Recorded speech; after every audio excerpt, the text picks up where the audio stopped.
Salut à tous, c'est Titus01, j'espère que vous avez la patate, les filles comme les gars. Et aujourd'hui on va se retrouver sur des grosses masterclass, dont un qui a un énorme coup de cœur pour ma part, et je pense que pas mal de personnes risquent de l'adorer. Mais avant ça, n'oublie pas bien sûr de liker, d'exploser cette barre de like, de commenter ou encore de lâcher ton petit commentaire, de savoir si t'as un thème en particulier à parler, etc.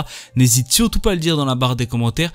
Bien sûr de la partager, ça me ferait extrêmement plaisir, et si la chaîne te plaît ou encore tu veux me suivre dans mon aventure YouTube, n'hésite surtout pas bien sûr à t'abonner, ça me ferait aussi extrêmement plaisir.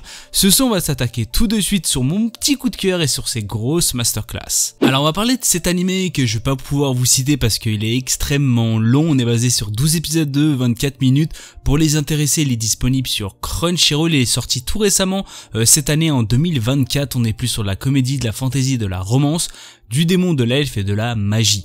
Zagan est craint pour la plupart des gens comme un puissant mage noir. Socialement maladroit et grossier, il passe ses journées à étudier la magie tout en terrassant les personnes qui s'introduisent dans son domaine. Un jour, il est invité à une sombre vente aux enchères et y trouve Nephi, une esclave elfe d'une beauté incomparable. Ayant eu le coup de foudre, Zagan utilise toute sa fortune pour l'acheter, mais comme il n'est pas doué pour la conversation, il ne sait pas comment interagir correctement bien sûr avec elle. Ainsi comme l'étrange cohabitation entre un mage maladroit qui ne sait pas comment transmettre son amour et une elfe qui pense avoir été achetée pour devenir un sacrifice.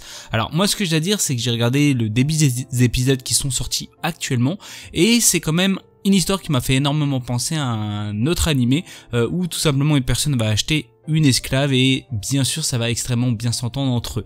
Là c'est un petit peu différent, mais dans tous les cas ce que j'ai à dire c'est que j'ai énormément aimé tout ce qui est, on va dire, les premiers épisodes. Il t'explique énormément bien sûr comment ça va se passer, qu'est-ce qui va se passer, qui est ce fameux Zagan ou encore tout simplement cette fameuse Nephi, et bien sûr ça sent qu'il y a une petite histoire qui va peut-être, on l'imagine bien sûr, qui va se former au fur et à mesure.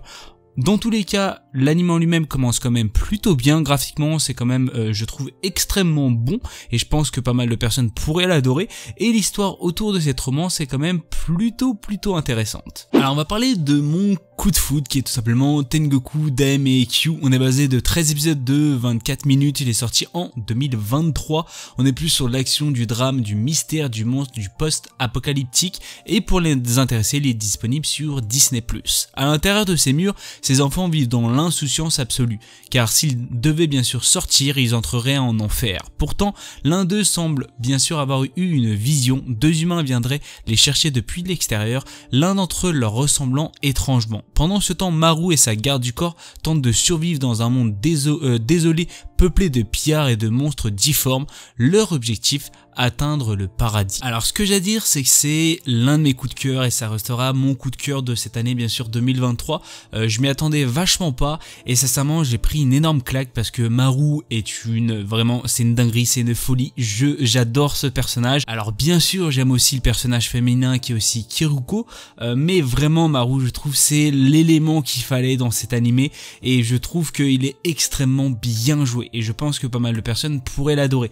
L'histoire en elle-même ou encore le scénario, tout ce que vous voulez est vraiment extrêmement bien fait, il est extrêmement bon et je pense que vous allez vraiment tracer les 13 épisodes d'une puissance, vraiment si vraiment vous êtes à l'aise, je pense que vous pouvez les faire en une journée, mais vraiment j'ai été extrêmement surpris et à chaque épisode je voulais savoir la suite parce que j'étais de plus en plus hypé de l'histoire. Je pense que vous allez avoir un petit choc à un certain moment, je pense que même moi j'ai eu un énorme choc quand je l'ai appris, mais je pense que l'histoire en elle-même est vachement intéressante.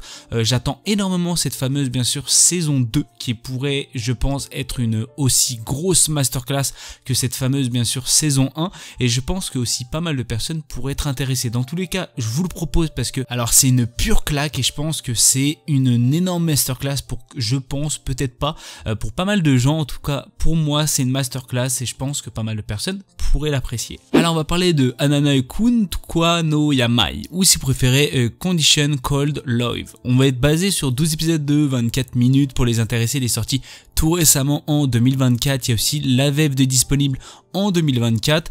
On est plus sur du drame, de la romance, de l'adolescence, de l'amour, de l'école et bien sûr du quotidien. Pour les intéressés, il est disponible sur Crunchyroll. Quand un après-midi d'hiver enneigé, Otaru tend son parapluie à Hananoi, un de ses camarades de lycée qui vient de se faire larguer. Elle n'imagine pas encore que c'est le début d'une nouvelle histoire. En effet, ce garçon de la classe d'à côté débarque le lendemain pour lui faire une déclaration d'amour alors qu'il ne la connaît pas vraiment. Déstabilisée, elle finit pourtant par accepter d'essayer de sortir avec lui jusqu'à Noël. Et si derrière des apparences trompeuses, la rencontre avec ces deux-là était bien sûr en réalité le fruit du destin. Alors moi ce que j'ai à dire, c'est un animé pour l'instant, pour les épisodes que bien sûr qui sont sortis, on n'apprend pas grand chose et c'est quelque chose où j'ai un peu peur ou que ce soit un petit peu timide. Alors ça peut être une romance bien sûr lente mais intéressante, et là ça a l'air d'être plutôt une romance assez lente et pas intéressante. Alors vraiment c'est que le début. Alors c'est ce que j'ai ressenti pour l'instant, c'est assez lent, assez mou, c'est assez aussi vraiment un peu pipi caca, tu vois, les amourettes de lycée ou encore de collège si tu préfères, et je trouve ça un petit peu dommage. Alors j'espère que ça va un peu se modifier au fil du temps, parce que je pense que graphiquement, même point de vue scénario, c'est vachement intéressant, ce qui est quand même plutôt dommage. Je trouve que graphiquement ça envoie quand même plutôt du pâté, et je trouve que l'histoire elle est plutôt molle et c'est ce qui rend le petit animé plutôt enfin t'es un petit peu triste pour bien sûr cet animé. Dans tous les cas j'attends vachement plus vraiment par rapport à cet animé qui je pense peut être vraiment une énorme masterclass pour cette année 2024, et on verra bien sûr pour la suite par rapport aux suites des épisodes qui je pense peuvent se rattraper par rapport à ça. Alors malheureusement c'est la fin de cette vidéo, j'espère qu'elle vous aura fait plaisir. Si vous avez des idées de vidéos tout autres, n'hésitez surtout pas à me le dire dans la barre des commentaires. N'oubliez pas bien sûr de regarder ces grosses masterclass ou encore mon énorme coup de cœur, ça me ferait extrêmement plaisir. Si vous avez des idées de vidéos, n'hésitez surtout pas à le dire dans la barre des commentaires. Je fais plein de bisous bien sûr à tout le monde, n'oublie pas bien sûr de liker, d'exploser cette barre de like, de commentaires ou encore de partage. C'était Tito Commande, sur ce, peace.